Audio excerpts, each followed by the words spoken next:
7 minutos. Saludamos también a todas las personas que nos ven desde diferentes partes del mundo y siempre están pendientes de Globovisión y su señal a través de YouTube Globovisión en vivo. Comenzamos con las informaciones más destacadas en materia internacional. El presidente de Estados Unidos, Donald Trump, anunció en las últimas horas un acuerdo comercial con India tras hablar con el primer ministro Narendra Modi. India se comprometió a dejar de comprar petróleo ruso y adquirirlo en Estados Unidos y eventualmente aquí en Venezuela. Trump aseguró que Nueva Delhi reducirá a cero las barreras arancelarias y regulatorias y comprará más de 500.000 millones de dólares en productos estadounidenses. El acuerdo pone fin a los recargos impuestos por Washington a mercancías indias por sus compras de crudo ruso. La Casa Blanca busca así cortar ingresos a Rusia usados para financiar el conflicto en Ucrania. Estados Unidos también anunció que tomará control de la producción y venta de petróleo de Venezuela tras las acciones militares emprendidas en Caracas hace un mes. Y vamos ahora a Centroamérica porque la presidenta electa de Costa Rica, Laura Fernández, afirmó que cuenta con el respaldo del mandatario salvadoreño Nayib Bukele para avanzar en su estrategia contra el tráfico de estupefacientes. Vamos a ver lo que dijo. Anoche mismo tuve una llamada telefónica con el presidente de El Salvador, con don Nayib Bukele, quien una vez más reitera su compromiso a seguir colaborándonos y cooperando para que nuestro país lleve ese proyecto y muchos otros más, donde El Salvador es ejemplo, a buen puerto. El salvadoreño ya asesora al actual gobierno costarricense en la construcción de una megacárcel de alta seguridad.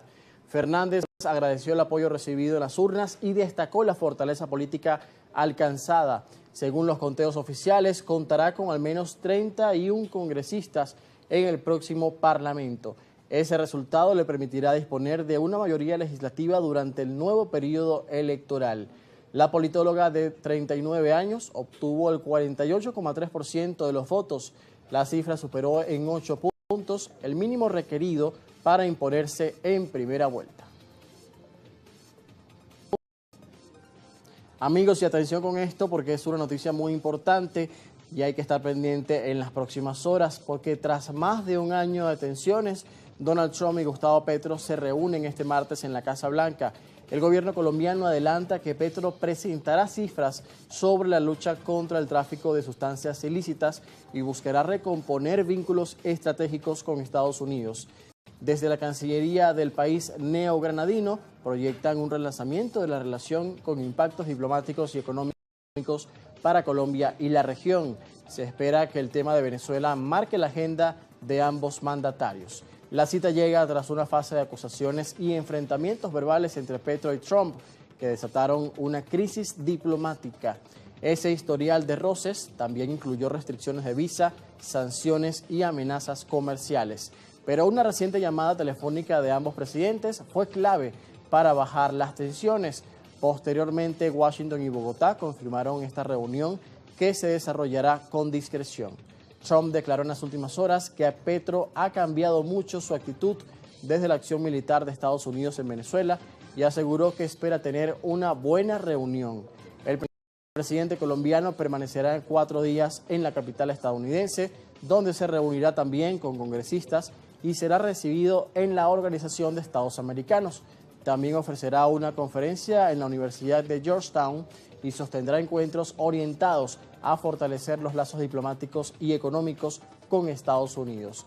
La visita de Petro busca consolidar avances en su último año de mandato. Y vamos ahora al Cono Sur porque la expresidenta de Chile, Michelle Bachelet, fue oficialmente inscrita por su país como candidata al puesto de secretaria general de Naciones Unidas con el apoyo de México y Brasil. Así lo anunció el mandatario saliente Gabriel Boric.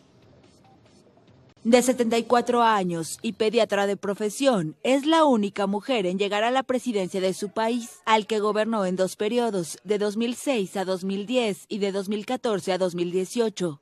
Posteriormente fue nombrada directora ejecutiva de ONU Mujeres y luego alta comisionada de la ONU para los Derechos Humanos hasta 2022. Me siento muy honrada de ser candidata a la Secretaría General, no solo de Chile, sino también de Brasil y de México. Agradezco el respaldo a esta candidatura de Estado y asumo la tremenda responsabilidad que significa. Bachelet es una de las candidatas para reemplazar al portugués Antonio Guterres, quien concluye su segundo periodo el 31 de diciembre de 2026. En 80 años, ninguna mujer ha ocupado el máximo cargo en la ONU y apenas se registra un representante de América Latina, el diplomático peruano Javier Pérez de Cuéllar, entre 1982 y 1991. Que pese a las dificultades caracterizadas por un contexto geopolítico desafiante, seguimos apostando por fortalecer las herramientas del multilateralismo, modernizar Naciones Unidas, reconociéndola como el espacio de encuentro, diálogo y búsqueda de soluciones comunes más importantes del mundo. Compiten también por el cargo la costarricense Rebeca Greenspan, secretaria general de la Conferencia de la ONU sobre Comercio y Desarrollo, Alicia Bárcena, secretaria de Medio Ambiente de México, y el argentino Rafael Grossi, director del Organismo Internacional de Energía Atómica. Entonces, la candidatura oficializada por Chile de la expresidenta Michelle Bachelet. Vamos ahora a otros temas porque Rusia confirmó que la segunda ronda de negociaciones con Kiev y Washington se realizará este jueves y viernes en Abu Dhabi, Emiratos Árabes Unidos. El presidente Volodymyr Zelensky ya había adelantado la noticia y señaló que una reciente desescalada ayudó a generar confianza. Ucrania indicó que está preparada para dar pasos concretos en este proceso. Las conversaciones se celebrarán poco antes de cumplirse 4 años del inicio de la ofensiva rusa en territorio ucraniano. En este ciclo se espera que las partes se concentren en el tema territorial sin señales de avances previos. Estados Unidos presiona para poner fin al conflicto que deja decenas de miles de víctimas y millones de desplazados. El conflicto también provocó la destrucción de infraestructuras en amplias zonas del este y sur de Ucrania. Rusia había detenido parcialmente los ataques contra la infraestructura energética ucraniana. La pausa se produjo tras un pedido del presidente Donald Trump ante el frío extremo, según el Kremlin. Y ya como les contábamos al inicio del programa, Rusia ha retomado esta madrugada sus ataques contra las principales ciudades ucranianas, impactando en Kiev, en Kharkov y también en otras urbes del país vecino, con el que ha estado en conflicto durante estos casi 4 años. Importante lo que está pasando, ya veremos cómo avanzan estas negociaciones y si por fin se acaban las hostilidades en el frente. Vamos ahora a hablar de Medio Oriente porque el presidente de Irán, Masoud Pezeshkian, ordenó reabrir las conversaciones con Estados Unidos sobre el programa nuclear. La decisión se conoce mientras aumenta la presión sobre Teherán tras protestas internas y una fuerte represión desde el pasado mes de enero. Donald Trump afirmó que espera alcanzar un acuerdo luego de advertir sobre una posible intervención militar y reforzar su presencia naval en el Golfo con la presencia del portaaviones USS Abraham Lincoln. Las autoridades iraníes indicaron que se revisan y ajustan los detalles del proceso diplomático para definir su método y marco de trabajo. Ambas partes ya habían sostenido una breve ronda de contactos en 2025 antes de un conflicto de 12 días con Israel. Ese diálogo se estancó por el desacuerdo sobre el enriquecimiento de uranio. Estados Unidos exige que Irán abandone por completo ese proceso, pero Teherán rechaza esa condición y sostiene que tiene derecho a mantenerlo bajo el Tratado de No Proliferación Nuclear. Igualmente en Medio Oriente, pero hablando de otro conflicto, los primeros pacientes palestinos heridos y enfermos comenzaron a cruzar hacia Egipto tras una apertura limitada del paso de Rafah autorizada por Israel. Se trata del único cruce de Gaza que no pasa por territorio israelí y que estuvo cerrado desde 2024. Las autoridades egipcias informaron que los pacientes fueron evaluados para su traslado hospitalario. El cruce reabrió en ambas direcciones bajo condiciones estrictas para los habitantes del enclave palestino. Autoridades palestinas señalaron que este paso inicia un proceso largo para reconstruir lo destruido y abrir una vía de esperanza.